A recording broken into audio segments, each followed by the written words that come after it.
kwenye trip hiyo ingine mnaenda upande wa Israel. That's why I'm welcoming you today because we are having a trip to Israel.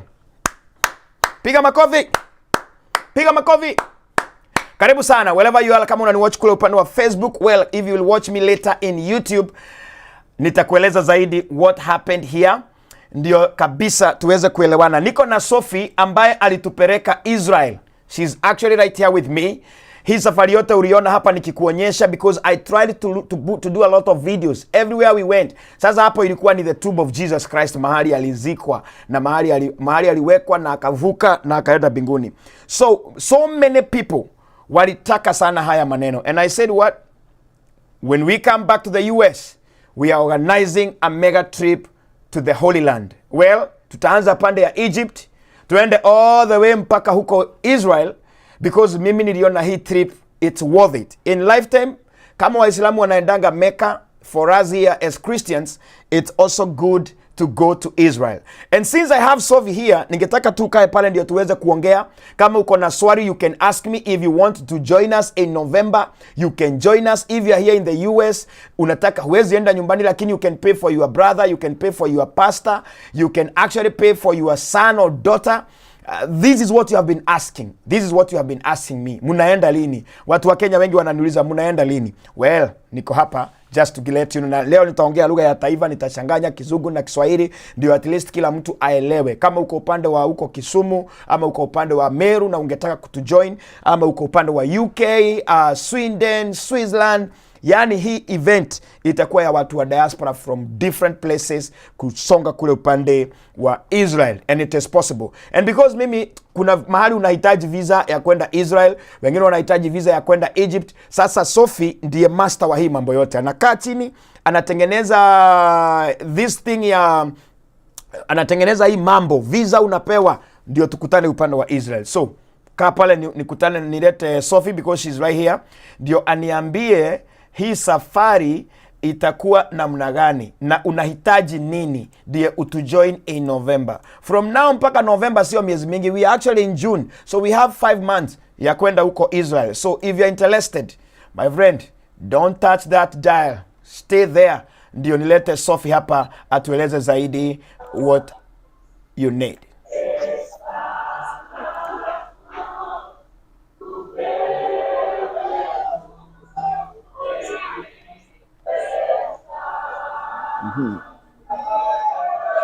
And people are worshiping here, people are praising God here, saying that exactly this location Bwana Yesu alifufuka, the tomb of Jesus Christ. Thank you very much. So hiyo mambo nitakueleza zaidi. I know you utajua hiyo mambo yote. Tulienda, nilikuonyesha huko Israel, nilikupeleka kwa cave ya Jesus, nilikupeleka mahali kwingi sana. In fact kuna wengine wananiuliza kwa nini ama nilienda Garden of Eden. Sasa Sophie ataniuliza kwa nini hatukwenda Garden of Eden na kama tutaenda Garden of Eden next time. So Sophie, sijui ama unanisikia. Karibu sana. How are you? I am good, thank you. I can hear you. Good to see you, good to see you. You're looking good. Tangu tutoke kule upande wa Israel sija kuona. I know. Ya mimi. Welcome back. Welcome. Tuko. Kwa mitandao. Kwa mitambo, yeah. Thank you very much. Kuna mtu anaitwa Moses Kisala. Wacha kwanza nitambue wale wanaingia kwa Facebook because we need to prepare for this trip because this time round we want big and better. Tunataka watu wengi sana, ninajua uko na details zote. Haya, kuna mtu anaitwa, wacha niwatambue kwanza alafu tuingie kwako. Kuna Mark Daudi, kuna Charity Nganga, kuna Grace Njeri, kuna Animu Taime, Moses Kisala, ka hapo we have Sophie. Sophie is the agency mwenye alitupeleka huko Israel. Ka hapo ndio atatueleza zaidi what you need to join us in November. Kuna Emiliano James, thank you. Kodohal Katal, thank you. Liza Mureithi, how much would I like to pay for my father? Ngojea tutakwambia. Gertrude Wanjiro anasema yes please, thank you. Kezia Ngige, karibu sana. Evelyn, yes I would like. Mamu Watre, yes, wow, I love this. Pastor Simon Kemanti, mimi niko Machakos na ninataka ikuje sawa. Hortensia Dixon, Francis Dagara, thank you very much. James Frank, asante. Mubabe Mwangi, karibuni sana. Emiliano James, thank you. Kezia Ngige na Samantha Shaks. So that is what we're going to be talking about. So just stay there. So Sophie, watu wengi walifurahi sana. Wacha kwanza nikupe nafasi wasalimie watazamaji wetu na ndio wajue wewe ndio ulitupeleka Israel. Karibu sana.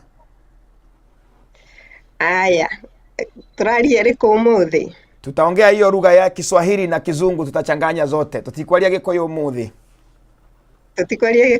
Okay, so as Jeremy says, my names are Sophie. Yes, it was me who planned the trip. I usually plan them, but this one was different. We had Jeremy there, so he was able to bring you all those videos and let you know exactly what happened there. So I'm saying hello to you all those who have been mentioned and those who are joining. I'm saying hello and nakaribu sana. Thank you very much Sophie. Unajua sasa kuna watu wengi sana ambao wako inchi tofauti. Kuna watu wako Kenya, kuna watu wako hapa USA. Kama kuna my friend ako pale US, ako hapa alinipigia simu jana akaniambia angetaka bwana yake na mtoto wake wa join next trip ya November. Na pia kuna watu wengine hata hawajui wataanza wapi. Wako na pesa kwa bank lakini hawajui wataanza wapi. By the way, wacha tuanze hapa. Ulianza lini kupanga hizi safari za kwenda kule Israel na hiyo pande ya Holy Land? We started this in 2011. Then we have been doing them every year, sometimes twice a year. Right. So every year we have a group, and sometimes twice a year we have a group to Egypt and Israel. Mostly Israel, sometimes Egypt also. Yeah, sometimes nimeona watu wengi sana ambao wako katika agency ya travel agency wanapelekanga watu kwa Dubai, wengine wanapelekwa yani mahali tu kwa raha. Mbona ulichagua Israel? Being a Christian and also with our pastor, we thought we would take people to where they can get deeper in the Christian faith. So that is where it all started. We wanted to go and get deeper in the Christian faith and also be able to take others to go and experience that. So that's how we came up. We started with Israel. For many years, we just went to Israel. And then we also knew if we did Egypt, then we are starting where Christianity actually started, from the bottom, from the beginning. And then we bring them, we come all the way to the time of Jesus' crucifixion. Awesome. Because najua watu wanatazama na wanaona our trip that we went. Actually, this is at Calvary where Jesus is believed to have been hanged and also akazikwa kwa the tomb. Sasa hao watu wote ushapeleka huko Israel. Experience out when they come out. Uanga unaona wakifeel namna gani? Most of those people since 2011 mpaka saa hizi. They're always very excited. They always say that it has changed their lives. They have experienced God in a different way. The Bible, when they read the Bible, they know exactly where this event happened. So they're usually very happy and excited, and wishing they could also take their family members. Awesome. Unajua mimi before tulikuwa tunaongea kuhusu hii mambo ya kwenda Israel. Most of the time nilikuwa naogopa cause nilikuwa ninaona kama ni bei kali sana. I mean, nikiwa mimi kama Jeremy, kila wakati ulikuwa unaniambia Jeremy twende hii mwaka, ninaogopa sana. But now, mimi wakati nilienda hata siku regret ile pesa nilitumia kurudi. So those all time umekuwa ukipeleka watu. Kuna watu wamekuja wakajuta wakasema I wish ingeenda huko. No, they always say it is worth it, and even it was worth more. If they knew, they would have done it before. Yeah, everybody wishes they had done it before. Yes. Wow. So now let's talk about now this specific event that we are planning because of the demand. Watu wengi sana nafikiria tangu twende hiyo Israel wamekupigia simu sana, wanataka twende. Yes. Kabisa. I have, yeah, my phones are ringing, text, WhatsApp. They all want, so many want the information. And I think that's why you said, let's come here and give out the information now. Exactly. So hii The mpango dates wa and the money. karibu sana. Sasa hii mpango wa November, because we are going to Israel in November, na kuna watu wengi sana kama my friend from Boston anaitwa Caro aliniambia anataka kulipia madhe aende upande wa Israel. So where do we start? Tunaanzia wapi? So we are going to start with just telling the people the dates. These are the dates. And then we assure them I will do the work. I will have everything in place. I will do the flights. I will do the hotels. I will plan the trip. I will plan where they will eat, what they will drink. Those are on my side. So what is required of them, other than the money, of course? They must have a passport, a valid passport, which is valid for more than 6 months from December. So it has to be valid after June next year. Because you cannot travel with a passport which is less than 6 months before it expires. It has to be more than 6 months by the time you travel. So other than the money, they just get ready. I will do the rest.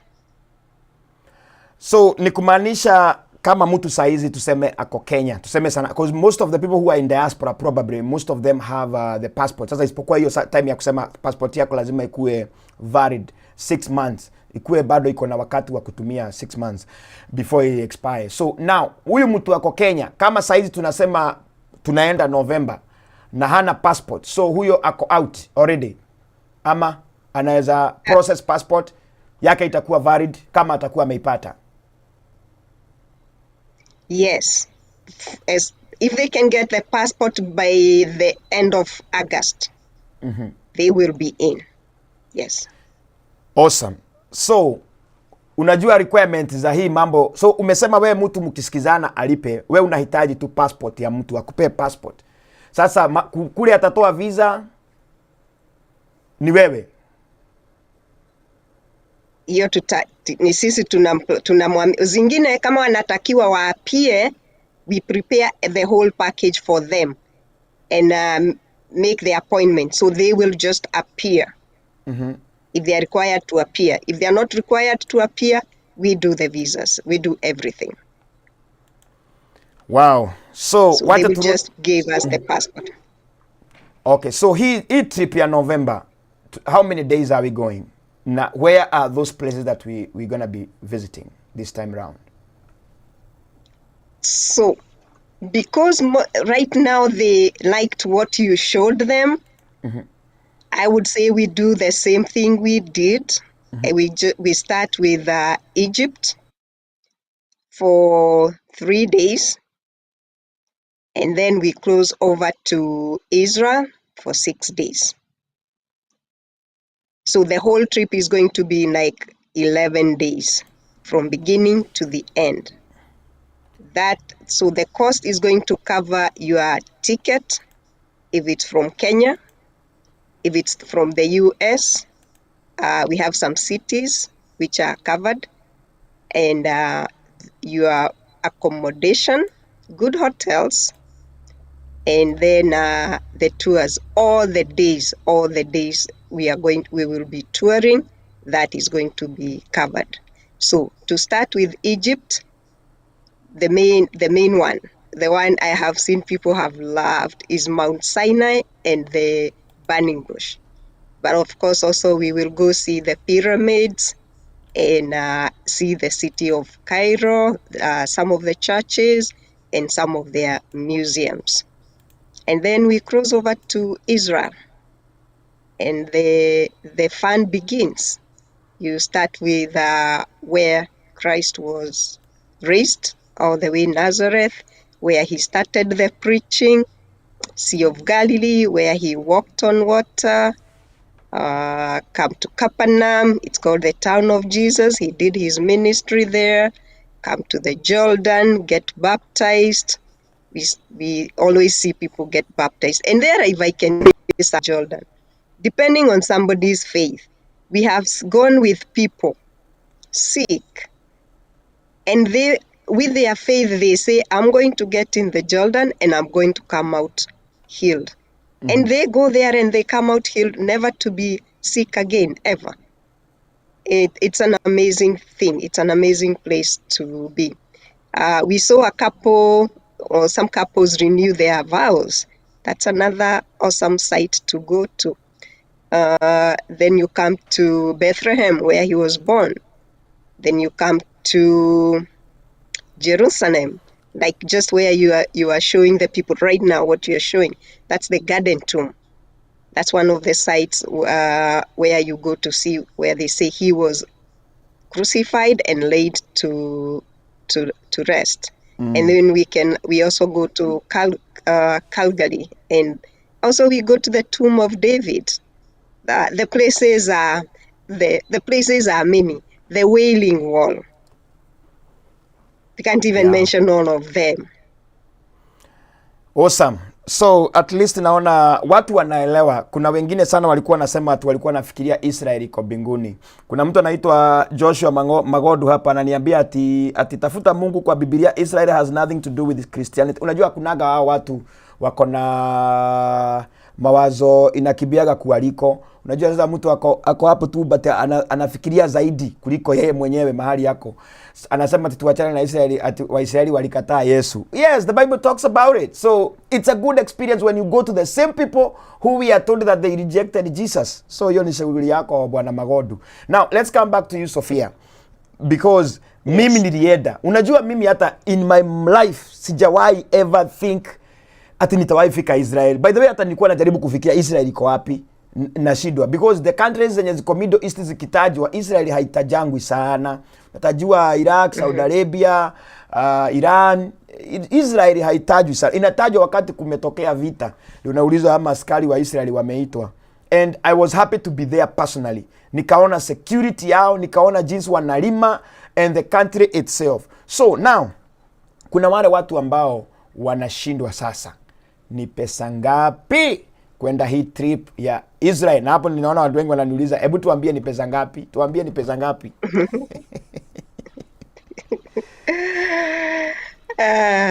Pesa sio ati ni mingi sana. We are going to be doing from Kenya. We'll start from Kenya. Let's see how much it is from Kenya. Na hapa So tunasema from Kenya, yes, go ahead. Go ahead. Nilikuwa nasema mimi naweza wapea experience yangu kama yenye mimi nililipa, because hujanistua mimi pesa tunalipa. Last time when I went me personally na timu yetu yenye tulienda nayo, we thought we had paid a lot of money, but personally when I called myself to a meeting, nikajiuliza hapa America nikienda 5-star hotel, not less than $300, I mean per night. And then saa hizo kwanza hapa America si sana utakuta hoteli zinapikia watu. I've never seen anyway. I only eat breakfast hapa. Ni breakfast na kwingine unalipa bado. Na saa hizo umelipa 200 na kitu ama 300. But now here we went 5-star kutoka kwa airport. Everywhere 5-star. I mean na bado tulikuwa tunakura. Yonaeno wagaretia modo huyo. So now I hope this time round hautatustua kusimi. Watu walikuwa wananiuliza mulilipa pesa ngapi hizo siku zote. Now tell me. Okay. No, sitawashitua. So from Kenya we will do 2,788. As I said, that will cover the ticket. It will cover all the days of tour. You saw how big buses, the buses we are using. Big, Right. beautiful, comfortable. Though those are covered, You have a driver, you have a tour guide, all that is covered, who is explaining everything to you every single day, every place you go, all that is covered. Breakfast is covered, dinner is covered, and in some places, lunch. Not in all places, but in some places, lunch. So wacha tuanza watu wa Kenya. Unajua watu wa Kenya saizi, if you are coming from Kenya to Israel, uende Egypt alafu uende Israel, nimesikia Sofia amesema $2,788. That means like 2,800. Tuseme ni to loud off to the nearest figure. Tuseme ni $2,800. Hizo ndio pesa unahitaji ulipiwe ndege kutoka Kenya mpaka Egypt, uende mpaka Israel alafu urudi, na hizo siku zote utakuwa 11 days mahali utalala, kile utakunywa ujioni na kile utakula asubuhi. Lunch sana sana niliona sababu tulikuanga nje sana. Most of the time tulikuwa mtu anajitafutia lunch na huko because lazima utembee sana. Ama kwingine tulipelekwa kukula samaki ya Peter. Ilikuwa inaitwa Peter's sijui fish. St. Peter's fish. St. Peter's fish. Bwana, karibu ni jiume midomo, ni ile utamu ilikuwa na hiyo samaki. Na hiyo hatu kulipa, hiyo tulipewa free. Samaki inatoshana namna hii na ile kitu nataka. So I think that's a good deal. So you can be able to convert $2,800 ukiwa Kenya ni how much? Probably uende kwa benki yako kama uko na dollars, ukilipa hizo you are in the trip ya kwenda Israel na Egypt in November. Na sasa wacha tuigie watu wa diaspora, watu wa America kwanza. Kwa sasa unajua kuna wengine wako Europe. Watu wa Europe, by the way, Europe ama tutafika hapo. Leka tuigere huko kwetu. Tavetu hapa kwetu. So yes. Here it's going to be a little bit different for some people, but whoever can get to New York, whoever can get to New York, the cost is $3,598. 3,600. 3,598. Tuseme 3,600. Yeah, that is all the East Coast. All the East Coast. Let's say I want to do from New York, so that we don't take, the cost doesn't go too much high. Then people from Seattle could also do that, the same cost. That is, if we get like more than 10 people from Seattle, they can do the same cost. It could also cover some of the other cities, but I have to check individually. If somebody is coming from like Dallas, we've had inquiries from Dallas. Some people will come from Indianapolis, Minnesota, Chicago, all those. Ya kuna watu wengine wako mahali ndani kama sisi Birmingham, lazima uconnect to major airport ndio utoke. So kama mimi niko Birmingham, kuna mtu ako Birmingham anataka kutujoin in November kwenda Egypt. Ni kumaanisha akijitoa hapa ajilete New York atalipa the same amount. Same amount.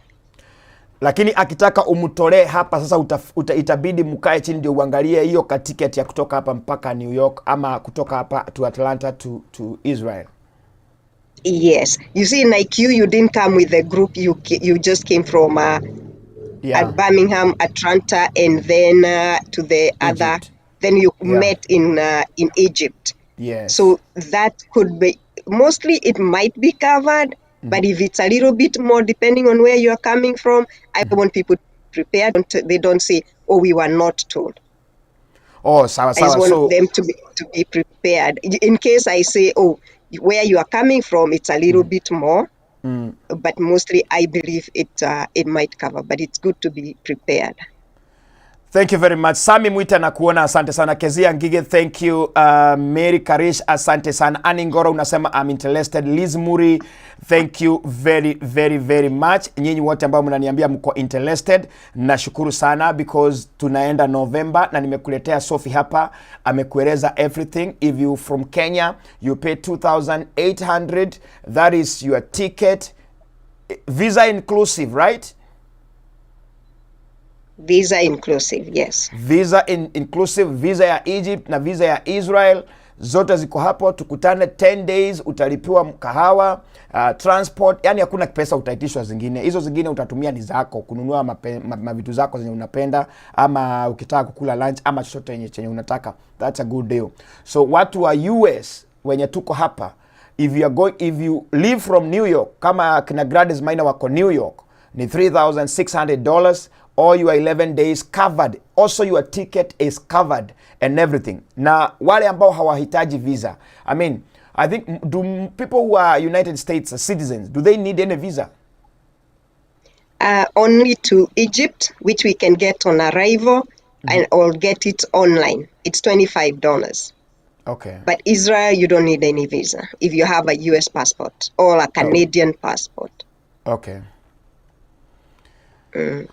Or Australian, because we have inquiries from Australia also.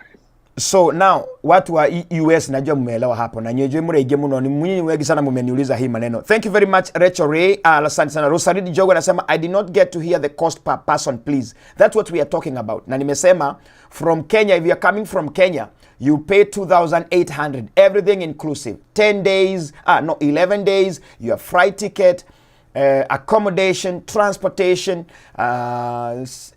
dinner and breakfast. It's all covered in that cost. So you just need to connect and start talking to Sophie. Nimekueleza vizuri.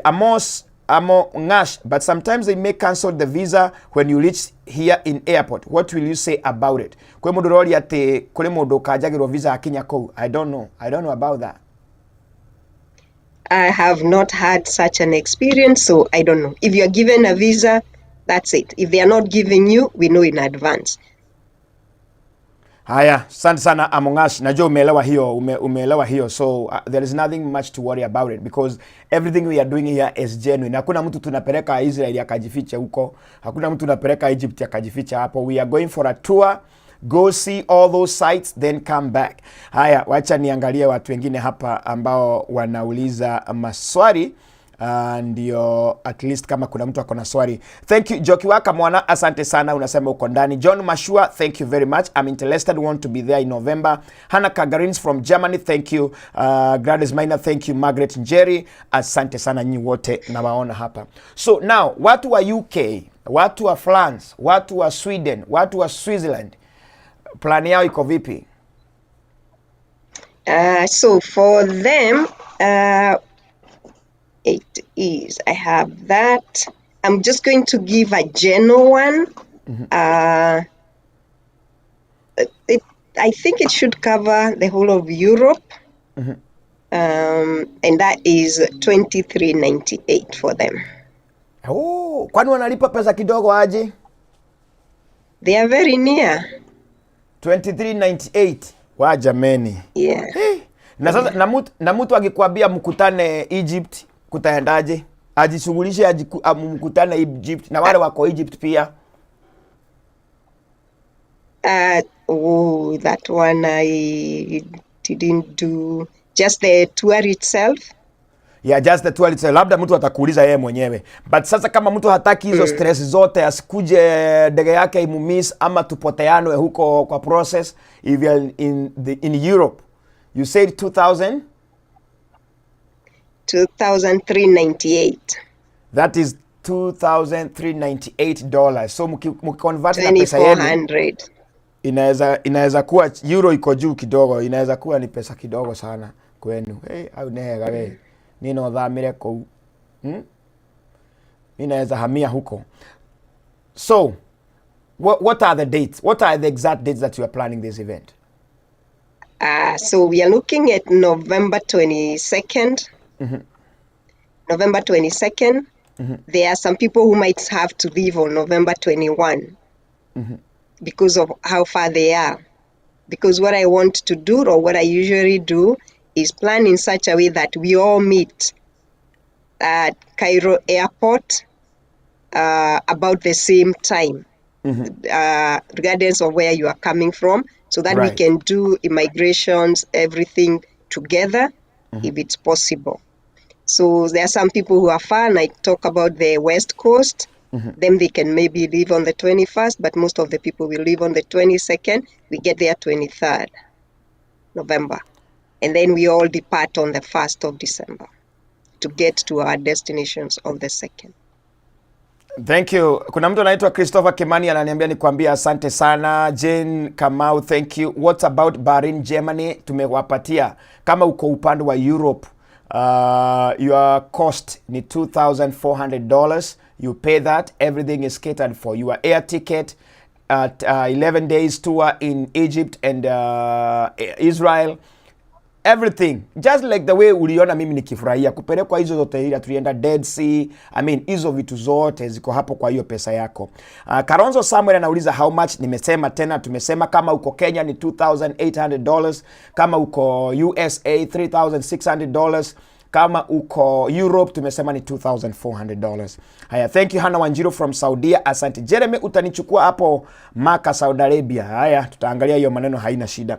So payment plans, ama lazima mtu alipe cash? No, we can do a deposit of 1,000, and then that's in June.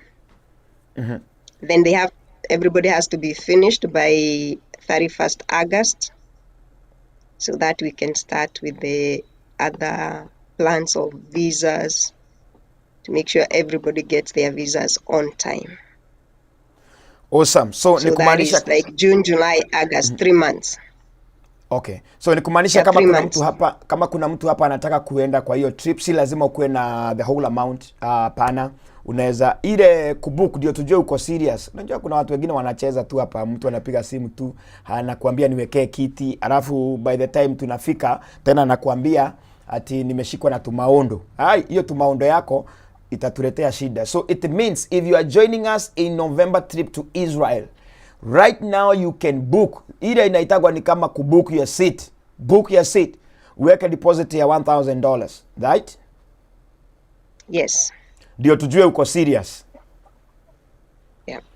Alafu sasa hizo zingine uanze sasa kujipanga vizuri, ulipe polepole mpaka tufike August 31. Lazima tutakuwa tunajua ni namba ya watu ngapi tunaenda na wao. Ndio kama ni basi 3 tunahitaji kule Israel, tukue na basi 3.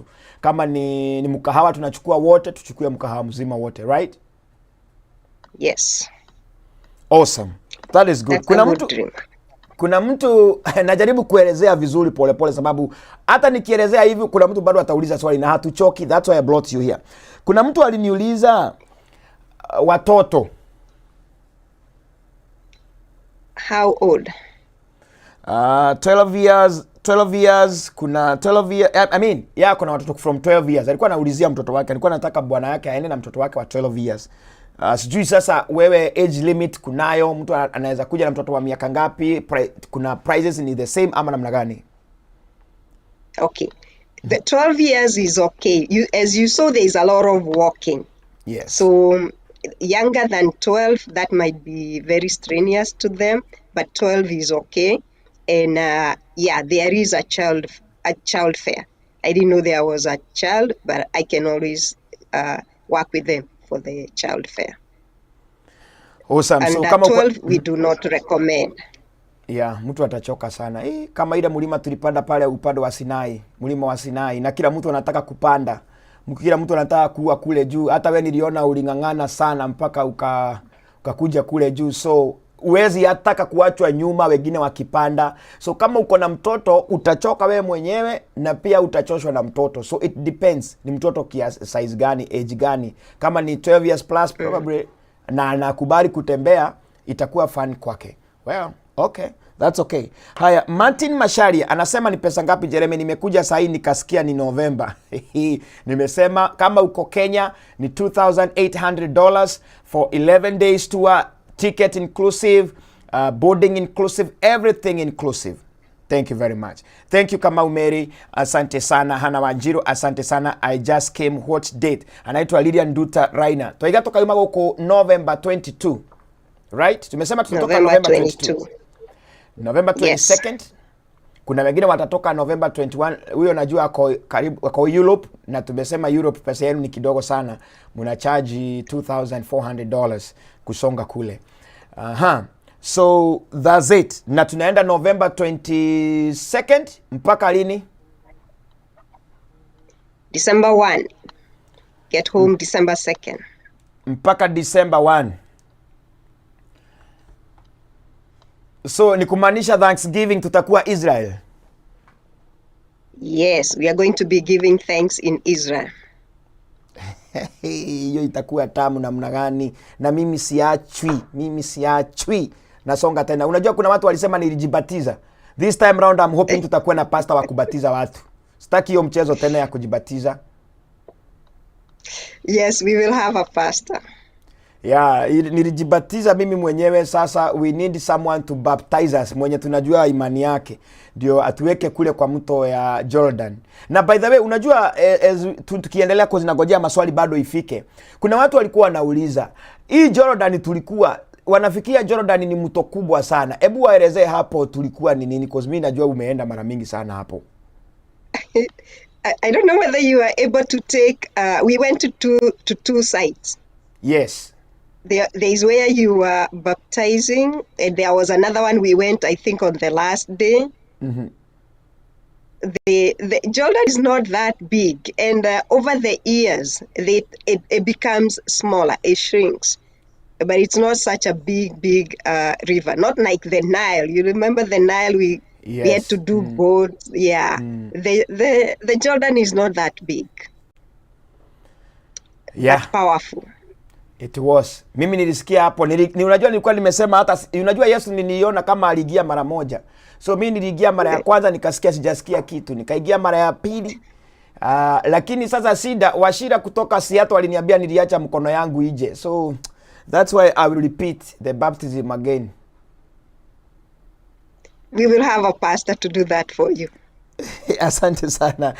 Isaac Favor anasema I admire the praise Mr. Jeremy. Asante sana. Esther Karaoke ni kwenye Yesu alikuwa. Anauliza kana kune kuwa Yesu vio aikaraga. Ndio anauliza ama huko ndio Yesu anakaa. Huko ndio huko na huko ndio tunaenda. That is my cousin. Anauliza hiyo maswali. Ni huko alikuwa anatembea. Ni huko alikuwa anatembea na anaishi. So if you're planning to go with us, we're going to be spending our Thanksgiving in Israel. Of course, tutaanza kule upande wa Egypt. Tutatembea sana. Nimesikia my friend Sophie ametaja some of the places we're going to be going.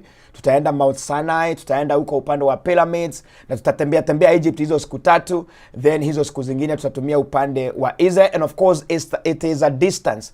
Kutoka Egypt kwenda mpaka Israel, niliona kama tulitumia about 8 hours driving. A little bit more because a little bit more. If we came from Cairo straight to the border, but we stopped, and then again, if you remember, we had to do another 4 hours in the morning to get to the border from St. Cat. Yes, for real. Yeah, it's a long way, but it's worth it. Tuli enjoy sana. It's a good feeling driving in those deserts. Unajua ni kwa milima. Unajua watu wanaona kama ni mchezo. Huko ni kwa unapita unashindwa hapa ndio watu wa Israeli walipita. It's good. So I would really tell people to join us this time round. Kama uliona na ulipendezwa na hiyo, you are in status. By the way, kuna watu ambao hawana wako maybe in diaspora lakini sio American citizen. So wao watakuwa namna gani? Yeah, we have green card holders. They also are going to need visas to both the countries. Yeah, so we will plan with them. We will work with them until they get the visas. Yes. Perfect. So kama uko na green card pia you'll need a visa kwenda hizo countries, but of course Sophie will help. I remember the last time in 2019 when I wanted to go, I had to go to Atlanta kwa ile embassy ya Israel. I had to go to the embassy kuomba visa hapa, and of course there are those documents they require. Unajua kuna bado documents ama sasa hii utawafanyia? No, even if I'm doing it for them, they will still need to provide the documents they require. Like for people in Kenya, there is a certificate of good conduct. That one must get. Then the other thing is to show how you have the money, or who is paying for the money. That's okay. So they require proof of funds. That's a bank statement or of the person who is sponsoring you. Mostly that's it. Awesome. Yeah, ni vizuri watu wajue hivyo, especially wale wako hapa diaspora na uko pia na green card. Mimi naona nakumbuka nilienda kwa embassy. It's just like any other embassy. Hata kama unaishi hapa America, wanakurequest uwape hizo bank statement ya kuonyesha wewe unaweza kulipa trip yako and coming back, so it's a requirement. So kama unapanga kwenda, I would rather say you start now. Ndio ukue umeanza hiyo mambo ya kupewa visa, na ndio tukifika wakati wa kwenda in November usikue na wasiwasi. So how about the weather? Unajua sasa November mimi sijaenda, nimeenda tu hapa wakiingia summer.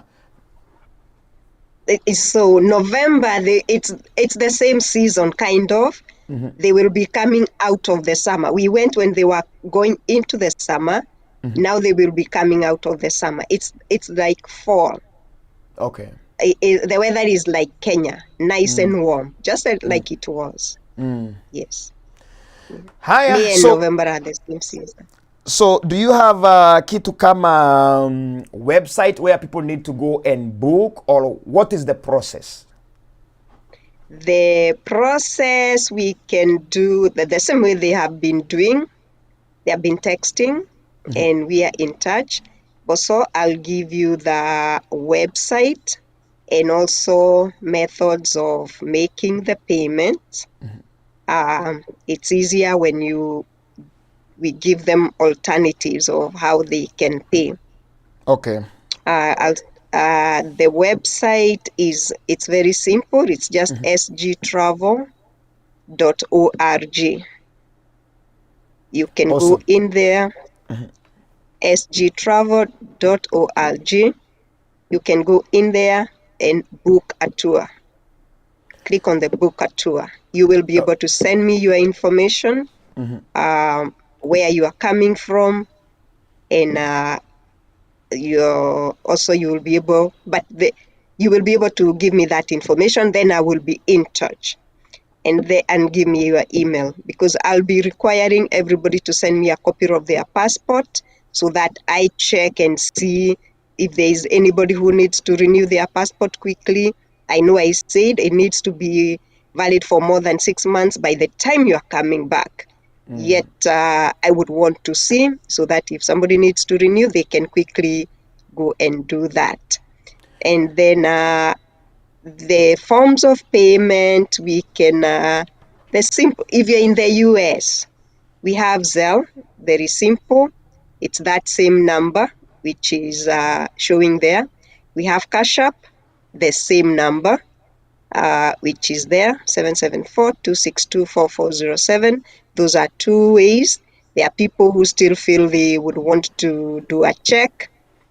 Like last year, I know some ladies just kept doing checks, payment plan like that. Everything, we are able to keep records. All those things I mentioned, we are able to keep good records. The apps are very good at keeping records.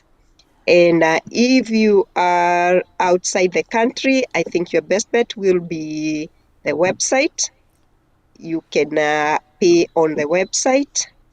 If you're in Kenya, bank transfer. All the banks in Kenya now are able to transfer, and it's very simple. If you transfer today, tomorrow when we wake up, the money will be in our account. So there is no delay. We are able to know immediately who has paid. And once you pay, you just take a picture of the slip, send it to us.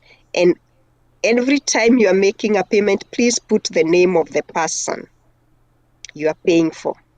The name of the person you are paying for. Even if you are paying for yourself, put your name there as the reference or the memo.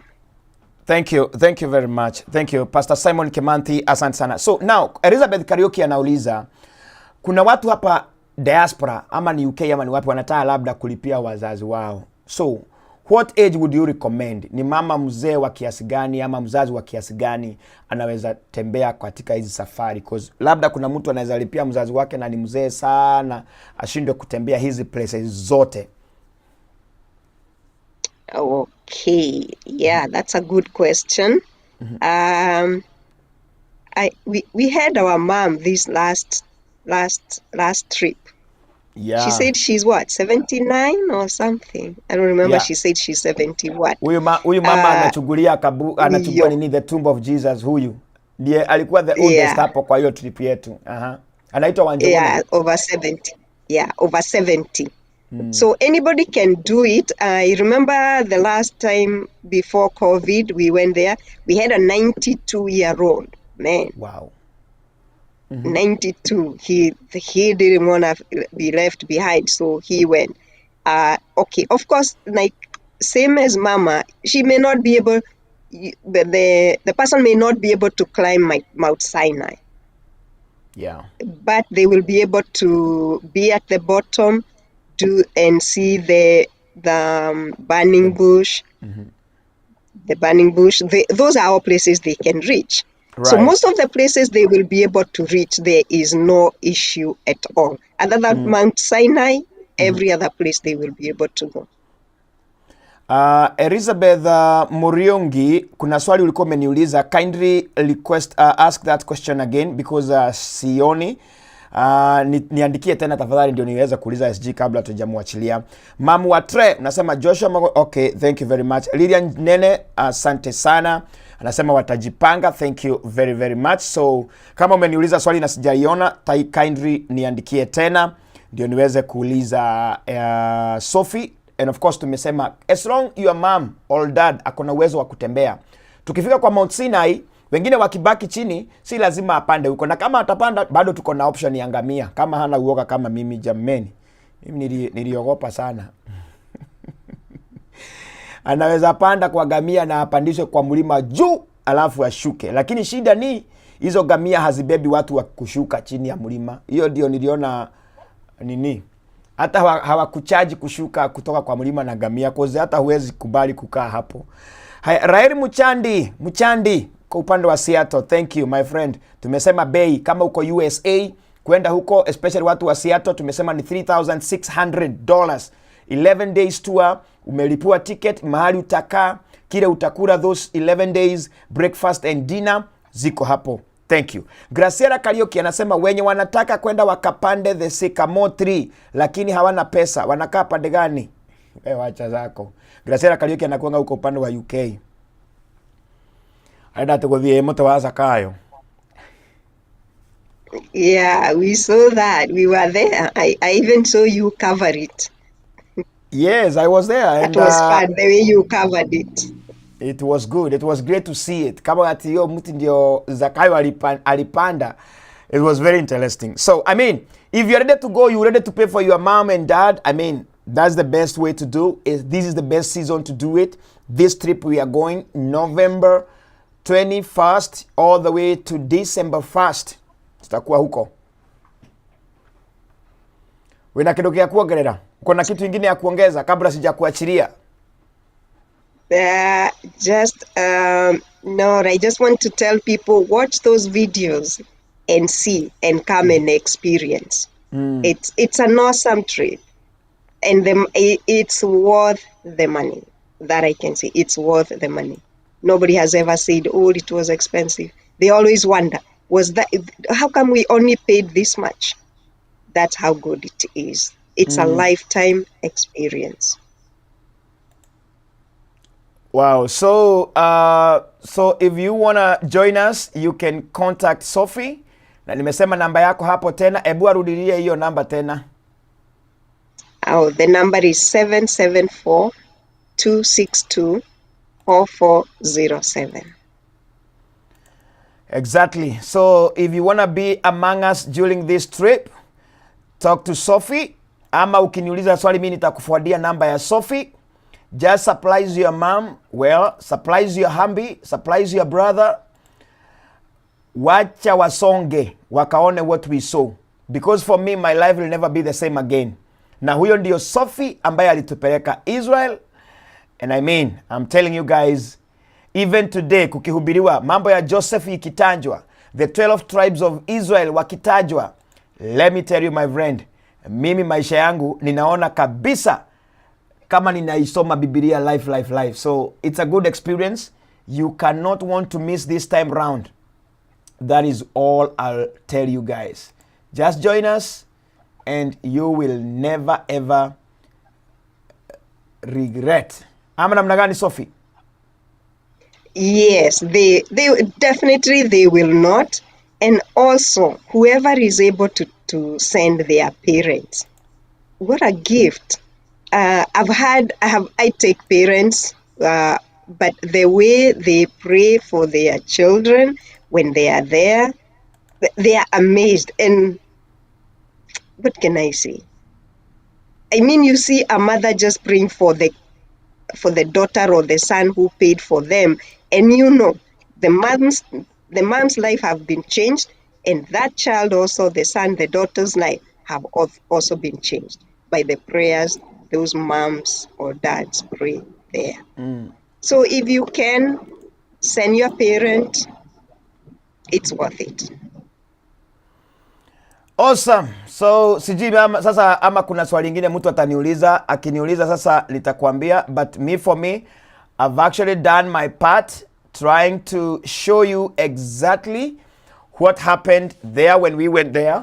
It was fun. You saw it. People followed me, and I think it's a good chance for you to join us in November. If you won't join us in November, well, there is another trip coming in May. So tunaenda November na May. But this time around, we are going in November. Kama hutaweza kwenda, you can also start paying for your May trip. Kuna mtu aliniuliza, na ile ya May, bei itakuwa the same? Question to you. We can say approximate. Okay. Yes, about. Yeah. Is it because pia mimi nilipa, when I went there I paid 3,500. So what do you think? Why do you think that next year itakuwa cheap? Or you need to think it might be expensive? Because I mean, things change. Mambo saizi inapanda juu. So kama mimi nilipa when I went 3,500, na tumesema this time round ni 3,600, because your time season venye mambo ilikuwa.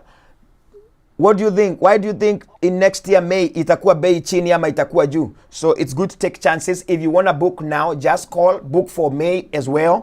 Na utakuwa ndani, na utakuwa sasa na miezi mingi sana ya kulipa all the way to May. But for them that are joining me, this one for November, I'll be there personally, and it is good to be with us, ndio niwapeleke mimi mwenyewe nikiwaonyesha. Sasa kwanza this time round, I think we don't need a tour guide. I'm enough. Hallelujah.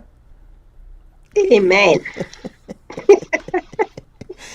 Nancy Mugai, thank you very much. Tulikania dora shiga na nidauga besha. Kenwa keyboard, how much from Dubai? Aya, ongea na my good friend Sophie. The number is right there. Wherever you are, just talk to Sophie. She'll be able to give you the exact price from that place. Bishop Mehmet, thank you very much. Unauliza how much tumesema from UK to Egypt and Israel. You'll only need to pay $2,400 US. Then from there, all your trip is covered and you will enjoy like never before. Kuna video iko hapa, and I think, let me see. This video, mimi mwenyewe ilini challenge sana. When we went to the tomb and we found that Jesus was not there, na nikakuwa overwhelmed, na nikajua, so whoever we are talking about, he is not there. He is not in the tomb anymore. Ni watu wengi sana wamekufa na bado wako kwenye kaburi zao. But the person we are talking about here, the Jesus Christ, he has risen, he's in heaven, and that is what makes the whole difference. I mean, hii ndio inabadilisha kila kitu. After umetembea hizi scenario zote, unamalizia hapa Calvary. Na ndio unaona kila mtu alikuwa anaingia hapo anatoka akiwa ameguzwa kwa moyo wake. Huyu anaitwa Megi, alikuwa kule upande wa Baltimore. Mtu akiingia hapo peke yake, unatoka huko ukiwa umeguzwa kivyako. Ukiangalia kaburi unaona kweli Yesu hayuko hapa. That was very good for us. And that is what we want you to experience. Join us in November.